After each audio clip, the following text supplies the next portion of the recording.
Обезбедете залихи и одете во сигурни зони. Министерството за надворешни работи и амбасадата на Македонија во Тел Авив издадоа предупредување до македонските граѓани кои се во Израел, откако ескалираше состојбата со Иран.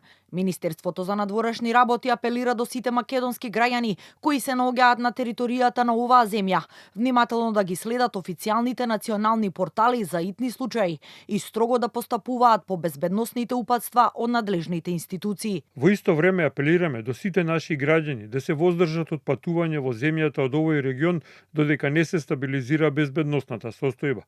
Според информациите добиени од амбасадата во Тел Авив, воздушниот простор над Израел е затворен за цивилни летови до понатамошно известување. Сите комерцијални летови, влезни и излезни, се суспендирани, без конкретна најава за повторно започнување на редовниот воздушен сообраќај.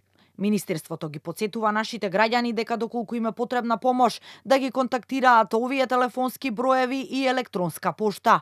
Предупредување и конкретни препораки до македонските граѓани кои се во Израел издаде и македонската амбасада во Тел Авив. Воздушниот простор над Израел е затворен за цивилни летови. Македонските државјани да ги следат информациите и да ги контактираат за помош, апелираат оттаму. На граѓаните им се препорачува да останат во или во близина на заштитено подрачје за солниште или друга одобрена заштитена зона, да се осигурат дека познаваат најблиската заштитена зона, да ги чуваат основните залихи лесно достапни, вклучувајќи вода, храна, лекови, комплет за прва помош, фенерчиња, полнети мобилни телефони, да ги следат официјалните ажурирања и извештаи во реално време преку веб страницата на командата на домашниот фронт, мобилната апликација и локалните медиуми.